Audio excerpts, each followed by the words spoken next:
ৰাতিপুৱা মই মন্দিৰৰ পিনে আহিলোঁ কাম কাজবিলাক চাবলৈ। কাম কাজবিলাক ধুনীয়াকৈ হৈ আছে আৰু অতি সোনকালে মন্দিৰটো ষ্টাৰ্ট হ'লে মনটো আৰু বেছি ভাল লাগিব।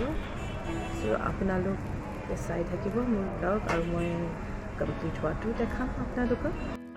আপোনালোকে মোৰ ব্লগবিলাক চাবচোন। হয়তো মই ইমানখিনি এক্সপাৰ্ট হোৱাগৈ নাই, যেনেকৈ যি কৰিব লাগে জানা নাই, হয়তো বহুতখিনি শিকিবও আছে। কিন্তু আপোনালোকে চাই গ'লে, আপোনালোকে হেল্প কৰি গ'লে মই নিশ্চয় ভাল ভিডিঅ' দিবলৈ আগবাঢ়ি আহিম। আৰু মোৰ কণ্টেণ্টছ বহুতখিনি আছে, মই ভাবি আছোঁ যে বহুতখিনি কৰিম, কিন্তু কৰিবগৈ পৰা নাই কাৰণ ছাবস্ক্ৰাইবাৰ নহ'লে তেনেকুৱা কাৰ কাৰণে বনাম। আপোনালোকে মোক অকণ সহায় কৰি যাব, তেতিয়া মই হয়তো আগবাঢ়িব পাৰিম। আপোনালোকৰ সহায় নহ'লেতো একোৱেই নাই। আজি ৰাতিপুৱাই উঠিলোঁ, উঠি পেলাই চুলিখিনি অলপ ধুলোঁ, চুলিখিনি ধুই পেলাই ফ্ৰণ্টত বহিলোঁ। ঘৰো কনষ্ট্ৰাকশ্যন চলি আছে, ঘৰৰ কনষ্ট্ৰাকশ্যনৰ ছাইডটো চালোঁ। তাৰপিছত চাই পেলাই ভাবিছোঁ যে মন্দিৰৰ কাম, মন্দিৰলৈ মই অহা নাছিলোঁ, অকণ অসুবিধা হৈ আছিলে, 7-8 দিনমান অহা নাই। তাৰপিছত আজি আহিছোঁ। আজি আহি পেলাই বহুতখিনি নতুন বস্তু দেখিলোঁ। টাইলছ মাৰ্বল লগোৱা হৈ আছে আৰু ভগৱানৰ থাপনাখন হ'লে আৰু বেছি ভাল লাগিব। বৰ্তমান হয়তো মই ব্লগিং কৰি আছোঁ, ঘৰৰ পৰিৱেশবিলাক দেখাই আছোঁ, কিছুমান সৰু সুৰাকৈ কি ৰান্ধোঁ দিনটোত সেয়া কৰি আছোঁ। কিন্তু মোৰ মেইন মেইন মাকছাদ, মেইন থিংটো হ'ল যে আপোনালোকক মই জনাওঁ ল অফ এট্ৰেকশ্যন কি। আমি যেনেকৈ ভাবোঁ, যি ভাবোঁ, আমি তেনেকৈ আমাৰ লাইফটো আমাৰ মতে নিয়ন্ত্ৰণ কৰিব পাৰোঁ। আৰু বহুতখিনি নিয়ন্ত্ৰণৰ ৰিজাল্ট, ইফেক্ট, ছাকচেছ ষ্টৰি মোৰ নিজৰে আছে। চ' মই আপোনালোকৰ লগত শ্বেয়াৰ কৰিব পালে বহুতে নিশ্চয় আনন্দিত হ'ম।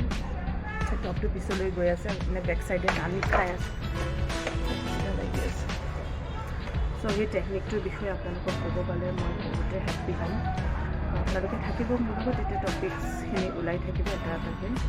মই সৰু সুৰাকৈ থুলমূলকৈ চামাৰী টাইপত কৰি যাওঁ। এই ল অফ এট্ৰেকশ্যন টেকনিকটো আপোনালোকে ভিজুৱেলাইজ কৰিবও পাৰে। আপোনালোকে যেনেকৈ সপোন দেখে ন, ধুনীয়া চিনেমা এখন আপোনালোকৰ লাইফত স্ক্ৰিপ্ট কৰি ল'ব পাৰে। আপোনালোকে জীৱনটো যেনেকুৱা বিচাৰে আৰু এটা কাম কৰিব পাৰে, আপোনালোকে এইটো স্ক্ৰিপ্টিং কৰিব পাৰে, এইটো লিখিব পাৰে আপোনালোকে ডেইলি জাৰ্নেল কৰি পেলাই।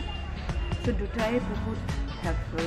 আৰু আপোনালোকৰ মাইণ্ড থিংকিং পেটাৰ্ণটো ঠিক তেনেকৈ পজিটিভ এনি টাইম পজিটিভ হৈ থাকিব বহুত টান। কেতিয়াবা আমাৰ লাইফত এনেকুৱা চিটুৱেশ্যন আহি যায় যোনটো পজিটিভিটিৰ লগত যুঁজি থকাটো বহুত টান। কিন্তু আমি যদি যিমানেই প্ৰেক্টিছ কৰি যাম, আমি যিমানেই প্ৰেক্টিছত আমাৰ হেল্পফুল হ'ব। এটলিষ্ট 10-15 দিনমান দিয়কচোন। মইতো নকাৰাত্মক বিচাৰ নানো মোৰ লাইফত, মই জাষ্ট পজিটিভিটিৰে মোৰ লাইফটো আগবঢ়াই নিম। তেনেকৈ 10-15 দিনমান লওক। আপোনাৰ লগত যিখিনিয়ে বস্তু আছে, যেনেকৈ আছে, আপুনি সেই এখন বিচনাই আছে, এটা ঘৰ আছে, এটা ৰুম আছে, এটা চাহৰ কাপ আছে, প্ৰত্যেকটো বস্তু। চ' মোৰ ভিডিঅ'টো কাটি যায় আকৌ মই ৰিপিট কৰিব লাগিছে।